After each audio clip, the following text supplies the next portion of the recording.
Good morning, everyone, and welcome to our weekly Bible study. I trust you're having a great day. Today, the weather is just a beautiful fall day. It's going to be in the upper 70s. Um, Humidity is down. Just a glorious day. If I had my druthers, and obviously being with God's going to be an incredible place, but I imagine eternity is going to be perfect weather every day of the year. And so, upper 70s, low humidities, gets down into the 50s, so it's a little cool at night. Well, anyway, I trust you're enjoying the fall season. It'll be snowing soon, so enjoy the great weather that we have. Well, we're continuing our study on what happened to the children of Israel, particularly the people of the tribe of Judah and Benjamin, who were in the southern kingdom after they came back from exile. And so let's kind of pick up where we left off last time, looking at the fact that after they had returned from exile, after they had been given a permission by Cyrus, they started building the temple. And they built the altar first. So the very first thing they did was worship God. And then they began to lay the foundation. After they laid the foundation, they were confronted by the locals. The locals were people that generations earlier had been brought into the land. They were Gentiles who some had intermarried with the Hebrews that were there. They were called the Samaritans, but many of them never intermarried, and they were just Gentiles. And these are the locals who wanted to first join them, but they got rebuffed because I believe that Zerubbabel, who was leading the exiles who had returned, felt like they had a different agenda, and so they turned down the offer to join them. So when they got rebuffed, the locals got kind of ugly. They started bribing the officials to hassle them, and then they sent a letter to the king that leads to a cease and desist letter.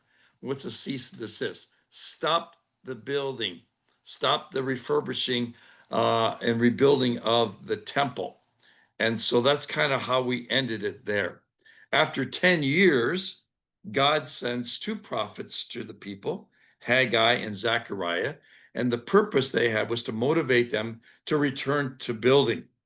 But the people balked at it because they had gotten distracted. They had misplaced their priorities, and now they were working on their own homes, maybe rebuilding their homes or building new homes. They were actually using some of the materials that had been bought to finish the rebuilding of the temple. And so God sends Haggai and Zechariah to get their attention. And after several messages from God to the people, they got the message and they started to rebuild. But again, opposition surfaces again. And here's how the opposition approached this attack on the rebuilding efforts. At that time, the governor of Trans-Euphrates, okay, so this would be the Euphrates River, was associated with Babylon. So this is, from the Persians' point of view, the western end of their empire. So this would be basically from the Mesopotamia area, that's Euphrates and Tigris, modern day Iraq, all the way west to the Mediterranean Sea. So this would include the land that had once belonged to the Israel, the northern kingdom, and the southern kingdom. And so this governor and his associates went to them and asked, "Who authorized you to resume work on this temple and to finish it?" And they also asked the people that were working on the temple, "What are the names of those who are constructing this building?" Uh, Whenever people's names are on the line, people tend to get a little more serious about it. In a negative way, we see this with the people who are creating disruption in our streets. They wear masks. We have people who are actually working on the government side wearing masks. Why? Because people come against them and they do some really nasty things. And so they're protecting their identity. Well, um, the Trans-Euphrates group wanted to know who are the people that were involved in the rebuilding of the temple. But the eye of their God was watching over the elders of the Jews, and they were not stopped until a report could go to Darius, who was now the emperor of Persia, and his written reply being received. So God kept watching over them. So even though they were antagonizing them and creating difficulty for them, the eye of the Lord was watching over, and they continued the rebuilding, even though they knew the opposition was getting stronger and more serious in terms of trying to stop them. So the letter was sent by the locals. These are the Trans-Euphrates people, people that were living in the area, to King Darius. And this is what the letter said. The king should know that we went to the district of Judah, that's where Jerusalem is located, to the temple of the great God. And the people are rebuilding it with large stones and placing the timbers in the walls. Okay, so they had purchased timbers from northern Lebanon, cedar, just like Solomon had done, and they were lining the inner walls of it with this beautiful wood paneling, these timbers. The work is being carried on with the diligence and is making rapid progress. So the people had gotten the message from God through the prophets Haggai and Zechariah, and they now were diligently rebuilding the temple. A letter is now being sent by those who are opposed to this to King Darius, giving him an update on what's taking place. And they furthermore said, we questioned the elders. Who authorized you to resume work? We also asked their names so that we could write down the names of their leaders for your information. Folks, this is intimidation. They're trying to intimidate the people to stop. But Ezra records this, says, but the eye of their God was watching, and they continued building even though there was this great opposition. This is the answer. And so the letter continues to King Darius. This is the answer they, the Jews, gave us, the locals. We are the servants of the God of heaven and earth, and we are rebuilding the temple that had been built many years ago, one that a great king of Israel built and finished. Well, who are they talking about? They're talking about Solomon's temple. The great king of Israel had built this long before, and now they're rebuilding this temple. But because our ancestors angered the God of heaven, he gave them into the hands of Nebuchadnezzar the Chaldean, king of Babylon, who destroyed this temple and deported the people to Babylon. So they're giving King Darius, just in case he's not aware, a little mini history of what had taken place. So there had been an original temple there. It had been destroyed by Nebuchadnezzar, the king of the Chaldeans or the Babylonians, and he had deported the people to Babylon. However, more history here. In the first year of Cyrus, king of Babylon, King Cyrus issued a decree to rebuild this house of God. Now, why is he called the king of Babylon? Because he actually was the king of Persia. More than likely, he probably lived in Babylon, because remember, Babylon had not been destroyed by Cyrus. They had killed the king Belshazzar and his nobles, but they had not destroyed the city. So it's highly likely that for a number of years Cyrus lived in Babylon. It was a beautiful, beautiful city, probably much more elegant and grand than the cities that they had come from Persia. So they call him the king of Babylon.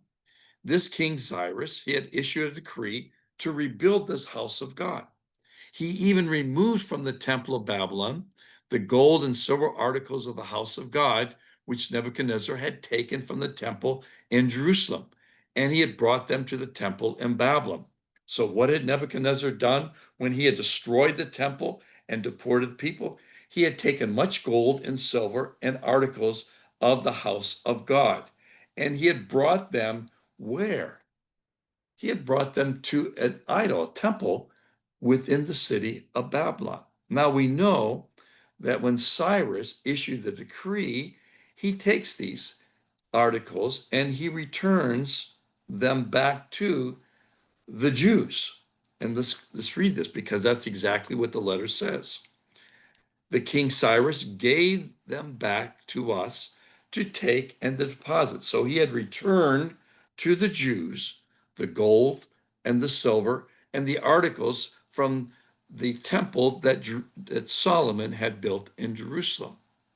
And we were to deposit them and put them back into the temple that we were rebuilding. And that's what we are doing. We are rebuilding the temple on the site of the original temple that had been destroyed by Nebuchadnezzar and the Babylonians, but Cyrus had authorized a decree saying the temple was to be rebuilt. Now, I'm going to make a note of this later on. But when in the Persian world, when a king gave a decree, it was without exception and was to be done at all costs to implement the decree. It was called the law of the Medes and the Persians. And that's what Cyrus has done here. He has declared a law saying the Jews are to return to their land.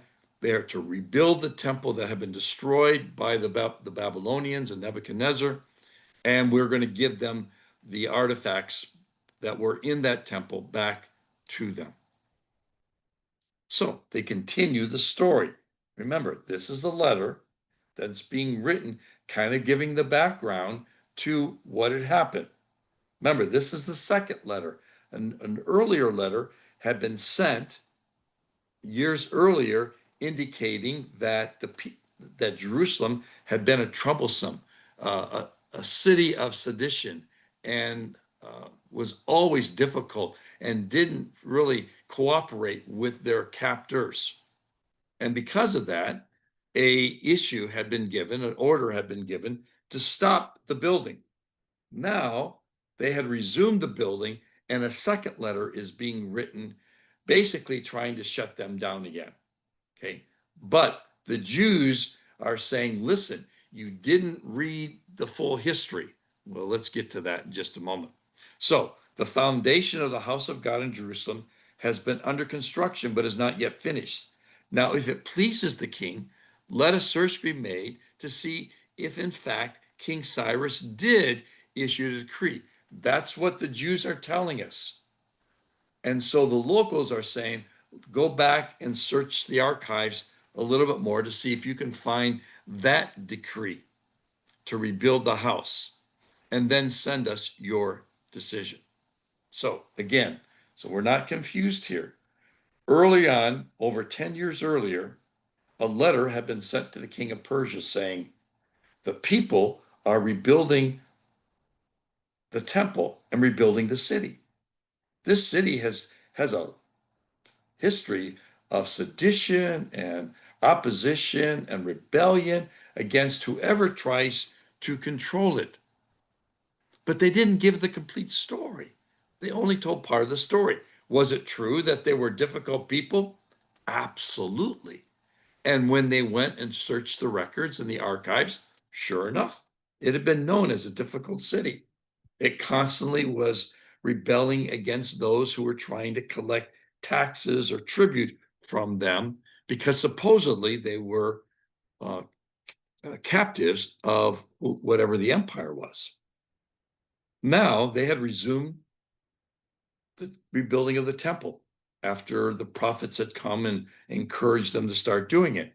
Now the opposition was rising and saying, listen, King Darius, we talked to you before. Here we're coming back to you saying, search the archives to see if what the people is telling us is true, because gives a different perspective to this story. It's an important lesson to all of us, is that when we have trouble with people or difficulty with people, we need to be careful that we're not selective in terms of the facts that we want to look at. I think one of the things that just irritates, I think, most of us is when we watch what happens in our politicians, is they will go and they'll make statements but it's selective information that they give to us. They don't give to us the complete picture, because if they did, they probably couldn't say the things that they say about their opponents. And so we need to be careful as followers of Christ that we are accurate as we talk about things, that we're not selective. It would be like a teenager coming to their parent and said, "We went out and I went over to my friend's house." Right? Well, that's true. Went over to their friend's house, but what you forgot to tell your parents was, then we went out to another party, and that's where we got into trouble. So we selectively give them what the parents would accept, but we won't give them the rest of information. Well, folks, that's lying. When we give an impression that's not accurate of what actually took place, don't give them full information, and we withhold important bits of information, that's just deceitful. So what was happening here is there more information had come to light, and now they're trying to verify from the king of Persia. Is this true, what the Jews are telling us? So what was Darius' response? He then issued an order, and they searched in the archives stored in the treasury at Babylon, because that's where Cyrus was when he issued the original decree. And sure enough, they find a scroll. And here's what was written on the scroll. In the first year of King Cyrus, the king issued a decree concerning the temple of God in Jerusalem. Let the temple be rebuilt as a place to present sacrifice, and let its foundations be laid. The costs are to be paid by the royal treasury. Also, the gold and silver articles of the house of God, which Nebuchadnezzar took from the temple in Jerusalem and brought to Babylon, are to be returned to their places in the rebuilt temple in Jerusalem. Now then, and that original decree even went further. It says, now then, governor of Trans, you and other officials of that province, stay away from there. Okay? Now, originally, that's what was told them, and they didn't do it. It's now being said again, because the paragraph above, let the temple be rebuilt, that was in the initial decree. Now, King Darius is saying to the governor and you other officials, you now stay away from what they're doing. Do not interfere with the work on this temple of God.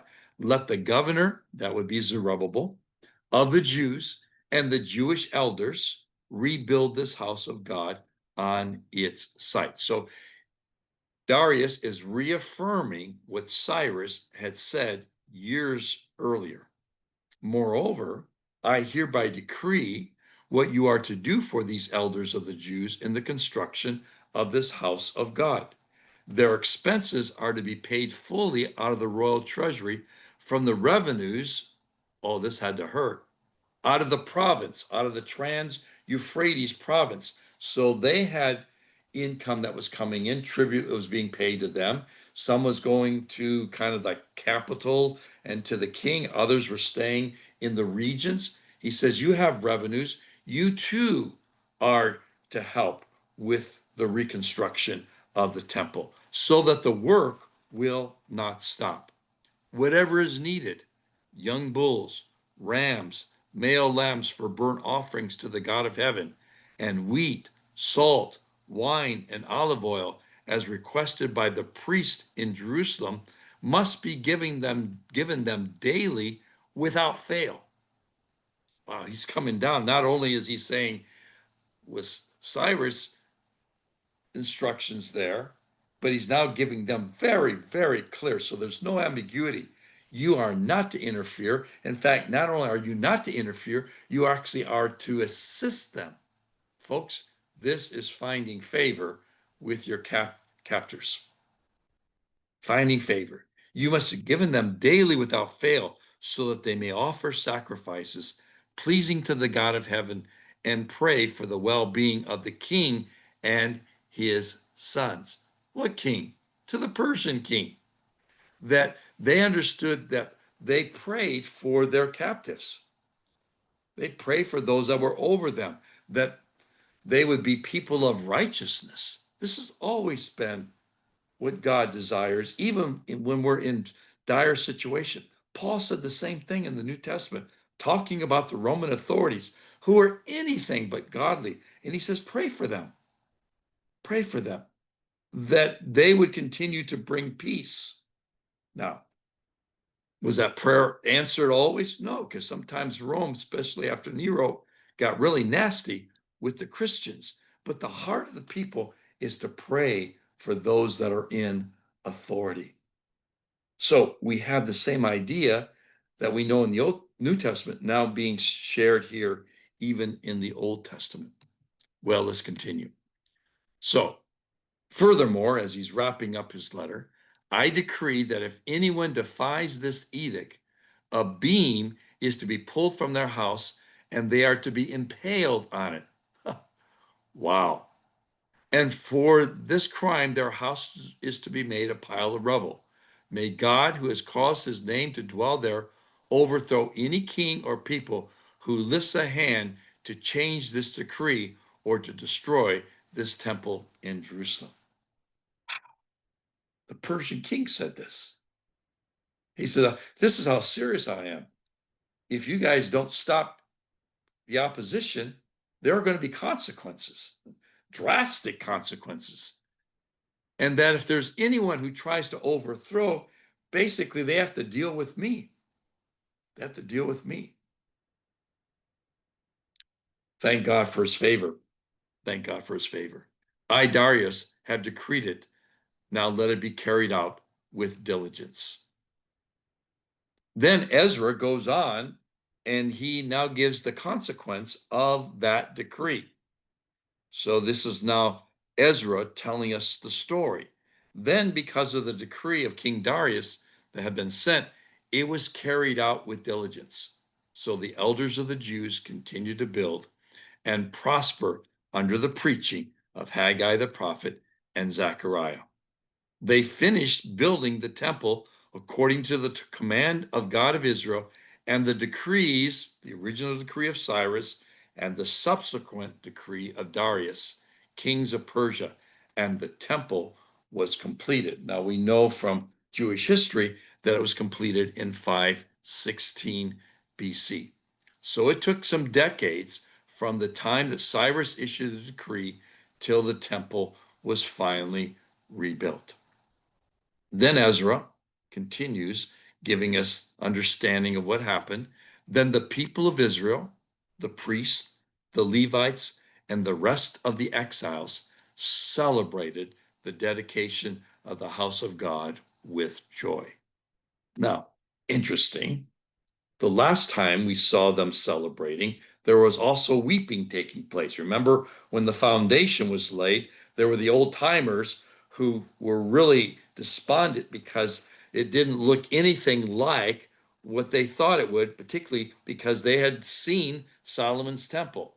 Well, now we come to the end of the story, and it appears that everyone's united, filled with joy that God had allowed them to complete this task, that he had allowed them to deal with the opposition that came against them.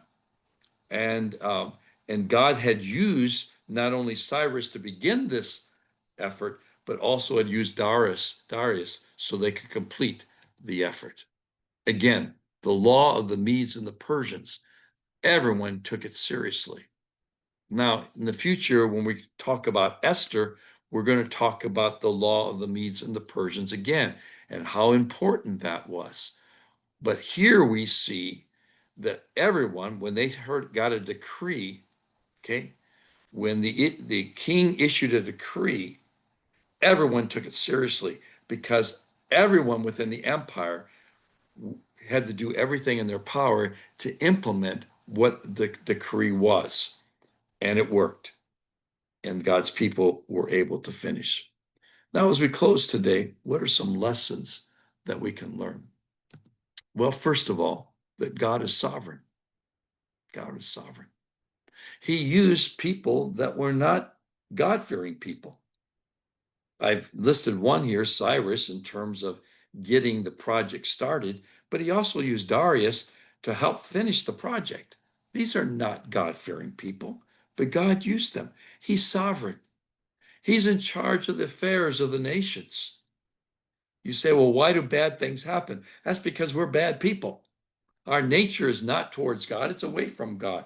And when we don't trust him, when he doesn't become Lord and Savior of our life, we tend to do some really bad things. I mean, look at what happens in our nation when people have totally lost it and have no connection with the God of the universe. And yet, even in those most difficult situations, the ultimate highest will of God is accomplished. He wanted the people to return. And he just, however he did it, whether Cyrus did it and Darius did it for personal political reasons, it fit perfectly in what God desired because he ultimately is in control. Number two, but we learn that we need to stay focused and keep our priorities. See, there's lots of distractions that you and I face. I had my students do a 7-day exercise where they had to exercise for 10 minutes. They had to have 10 minutes of silence meditating on a portion of scripture. They had to write thank yous. They had to write something that they're thankful to God for there. And it was kind of to help them see the blessings of God. And as they're writing their reflection on that experience, many of them said what was difficult about it was they had to make sure they did not allow the things of life to distract them from getting the assignment done because it had to be done 7 days in a row. Because life is filled with distractions. Okay. Do you think the enemy of our soul wants us to spend time in the presence of God, meditating on his word? Do you think the enemy of our soul wants us to be grateful people and to share that with others? No. He doesn't want us to do it. And so he constantly, just gives to us things that may be important, but they distract us from the most important things in our lives. That's why we have to know our purpose. Why? Why do we exist? What has God called us to be? He's called us to be children of light and children of, that are salt to our world, bring flavor to it, to, to reveal the truth of what righteousness looks like through our lives. We must never forget why we're here. This is not our home, as the old song says. We're just a passing through. The third lesson is God's people found favor with the Persians. Okay. How do captives influence the captors? You would think that would be impossible. And yet we see countless examples of this throughout history. Two of them in the Bible. We're going to look at one next week with Mordecai, and who was able to influence. How did he influence? Because he actually protected the king. Now, the king wasn't a God-fearing person, and yet Mordecai was in his cabinet, and so he did what was right. He protected his boss. Okay? And so when something bad happened, he let the boss know, hey, listen, bad things are happening. And he found favor among the king. Or we look at Daniel, who engaged his culture. Okay, we looked at that a couple of weeks ago. Or we look at the first century church, who were accused of some of the most horrific things, like being cannibals, being atheists, because they didn't have a physical God to worship. But what did they do? We know from history that they cared about people. They took care of little babies that were cast aside because they maybe were a girl and the Roman family, wanted a male offspring. And so they would just discard it in the streets. And every morning, the Christians would come along and they would pick up these babies that had been discarded during the night, and they would take them in and they would take care of them. Why? Over time, people began to see what is different about these people. That's how you and I find favor, is when we're light and we're salt and we promote righteousness and justice, when we treat people fairly, when we love each other. God's people found favor with the Persians. Fourth, we have a modern example of this. Well, sorry, I just did that. Finally, the last one, it's the presence of God that makes the difference in our lives. The presence of God that makes a difference. Haggai shared this with us. We looked at that last week, where he said, listen, the Messiah, the one that we desire, is going to actually walk in this temple that we're working on. So those of you who think this temple is insignificant and amounts to nothing, it's great. It's even greater than Solomon's temple. Why? Because of the presence of God. May we never forget it. You and I are not great because we got great talents, great abilities. Okay, we're the smartest people in the room. Our greatness becomes because we serve a great God, and He's at work in our lives and through our lives. And in time, when people watch, as Peter said and Jesus said, that they may see your good works. And what? Talk about how great you are? No. And glorify the Father who is in heaven. That they realize that we have a different foundation that drives our agenda, our motives, our decisions, and it's not self.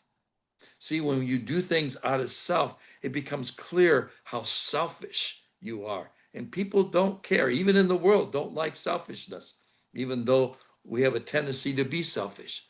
But they are enamored, they are taken back by people who are selfless. And we see that sometimes in the most horrific situation. We just saw that with the people that were killed up in Michigan. What were the people, the survivors, doing? They were forgiving the person who did that. We saw that with Erica Kirk when she forgave the person that killed her husband. Now, just because she forgives doesn't mean the state doesn't have an obligation to bring justice to that situation. But at a personal level, they're not holding it against that person. They're leaving that between them and God.